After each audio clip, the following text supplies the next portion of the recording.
ఈ 6 గ్యారంటీ స్కీమ్లో ఉన్న 13 ఏవైతే అంశాలున్నాయో వాటిని ఒక సీసపద్యంతో పోలుస్తున్నాడు. అంటే వాళ్ళు ఇచ్చిన హామీలనే వాళ్ళే అవహేళన చేస్తున్నట్టుగా అనిపిస్తుంది. ఏమనిపిస్తుంది మీరు ఇన్ని రోజుల పాలన అంటే 5 నెలలుగా వస్తుంది దాదాపుగా, ఎట్లా ఉంది? వాళ్ళేమో మేము 14 సీట్లు గెలుస్తాము, తెలంగాణ ప్రజలందరూ రోజు పండుగ చేసుకునే పరిస్థితి ఉంది అంటారు. మీరేం చెప్తారు? కాంగ్రెస్ గవర్నమెంట్ గెలిచిన 5 నెలల్లోనే, అంటే 5 నెలలు అయింది, ఇప్పటికి కంప్లీట్ అయిపోయింది. ఈ 5 నెలల్లోనే వాళ్ళ యొక్క అభివృద్ధి ఎంత ఉందనేది ఒక క్లారిటీ వచ్చింది పబ్లిక్ కూడా. ఎట్లా వచ్చింది అని అంటే కొన్ని విషయాలు మనం చూసుకోవాలి. ఇంతకుముందు టీఆర్ఎస్ గవర్నమెంట్ ఉన్నప్పుడు కొన్ని విషయాలు అది రైతులకు ఎస్పెషల్లీ రైతులకు ఎక్కువగా ఉపయోగపడ్డ చాలా విషయాలలో రైతు బంధు. ఈరోజు ఒక రైతు బంధు అనేది చాలా వరకు ఎంతోమంది రైతులకి ఊరటనిచ్చింది. అంటే వారి ఖర్చుల నిమిత్తం కానివ్వండి, లేకపోతే వాళ్ళ పంటలను సాగు చేసుకోవడానికి కానివ్వండి, పిండి సంస్థలకు కానీ ఇట్లా వాళ్ళ అవసరాలకు ఖచ్చితంగా అది ఉపయోగపడింది రైతు బంధు అనేది. ఎంతగా ఉపయోగపడిందంటే ఈరోజు ఒక గవర్నమెంట్ చేసిన ఏదైనా ఒక కార్యక్రమం కానివ్వండి, ఒక పథకాన్ని కానివ్వండి, ఇంకో గవర్నమెంట్ దాన్ని పొడిగించిందంటే దాని అర్థం ఏంటంటే అది ఖచ్చితంగా ప్రజలు దాన్ని యాక్సెప్ట్ చేశారని అర్థం. ఇప్పుడు ఈరోజు రైతు బంధు ఖచ్చితంగా వాళ్ళు యాక్సెప్ట్ చేశారంటే దాని అర్థం ఏంటంటే దాన్ని యాక్సెప్ట్ చేయకపోతే వాళ్ళ గవర్నమెంట్కి వేరే ఆప్షన్ లేదు. సో కాబట్టి దాని విషయంలో ఖచ్చితంగా రైతులందరూ రుణపడే ఉన్నారు కేసీఆర్ గారికి. ఇక రెండో విషయం రైతు బీమా.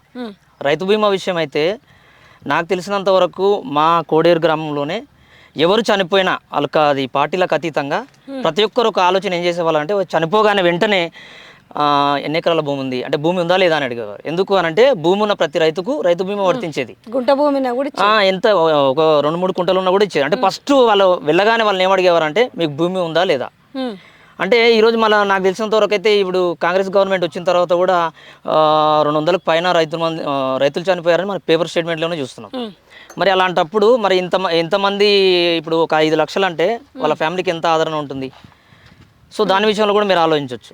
అలాగే కళ్యాణ లక్ష్మికి సంబంధించింది కూడా మీరు కొంతవరకు బాగా ఆలోచిస్తే కొన్ని విషయాలు మనకు అర్థమవుతాయి. ఏంటి అని అంటే కళ్యాణ లక్ష్మి ఎప్పుడైతే వచ్చిందో అది ఒక టీఆర్ఎస్కి సంబంధించిన పథకం అయినప్పటికీ కళ్యాణ లక్ష్మి వచ్చిన తర్వాత ఎవరైతే పేద తండ్రులను ఉండరో ఖచ్చితంగా అంటే అబ్బాయి వాళ్ళ అమ్మాయి వాళ్ళు వచ్చి కూడా వాళ్ళు స్పెషల్గా అడుగుతారు అంటే మాకు ఇవ్వాలి అని. అంటే ఖచ్చితంగా ఈ పథకం వస్తుంది, పెళ్ళైన ప్రతి ఒక్కరికి వస్తుంది అనే ఉద్దేశంతో పెళ్ళైన కానీ ఆ సమస్య అంటే అక్కడ సందర్భం వస్తుంది.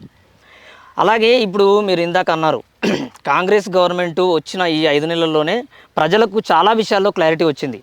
ఎందుకు అనంటే ఈరోజు ఒక అడ్మినిస్ట్రేషన్ కరెక్ట్గా పాలించే ఒక వ్యక్తికి ఎలా ఉంటుందంటే ఎట్లా అడ్మినిస్ట్రేషన్ చేయాలి, లేకపోతే ఊరిలో ఉన్న సర్పంచ్ దగ్గరికి వెళ్తే ఎన్ని వార్డు మెంబర్లు ఉన్నాయి, ఎట్లా వాటర్ ఇవ్వాలి, ఎంత టైం పడుతుందని అన్ని విషయాలు వాళ్ళకి క్లారిటీ తెలుస్తాయి.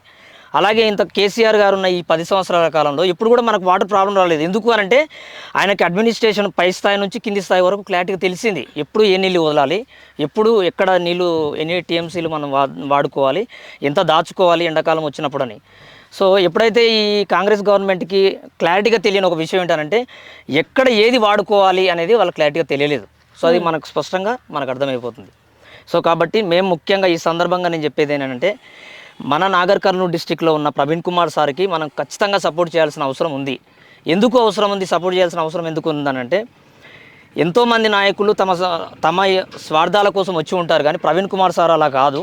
ఎందుకు అనంటే ప్రవీణ్ కుమార్ సార్ ఒకవేళ నేను ఉన్నతంగా ఉండాలి, ఉన్నత పదవులు నేను అనుభవించాలంటే ఆయనకు ఖచ్చితంగా ఎన్నో అవకాశాలు ఉన్నాయి, కానీ ప్రవీణ్ కుమార్ సార్ ఆ ఆప్షన్ తీసుకోలేదు. సో కాబట్టి ఖచ్చితంగా మనం ఆలోచించాల్సింది ఏంటంటే మన యొక్క పార్లమెంటు నాగర్ కర్నూలు పార్లమెంటు ఎంపీగా ప్రవీణ్ కుమార్ సార్ని గెలిపిస్తే మన అందరి వాయిస్ పార్లమెంట్లో ఖచ్చితంగా వినబడుతుంది. ఈరోజు ఏ పథకాలు ఇస్తాడనేది మనం ఆలోచించవద్దు, కానీ మన వాళ్ళ వాయిస్ అయ్యే నాయకుడు ఎవరైనా ఉంటే ఖచ్చితంగా వాళ్ళని గెలిపించుకోవాల్సిన బాధ్యత ఖచ్చితంగా మనకు యువకులకు ఉంది. ఎందుకనంటే ఎస్పెషల్లీ గురుకులలో ఖచ్చితంగా ఆయన విజయవంతమైండు. ఎందుకనంటే ఆయన గెలవక ముందే ఆల్రెడీ మనకు క్లారిటీగా ఆయన గురించి మనకు తెలుస్తుంది. కాబట్టి ఖచ్చితంగా మేము ఈ కోడేరులో ఉన్న లిటిల్ సోల్జర్స్ యూత్ ఆధ్వర్యంలో ఖచ్చితంగా ప్రవీణ్ కుమార్ సార్ని గెలిపించడానికి ప్రయత్నం చేస్తాం.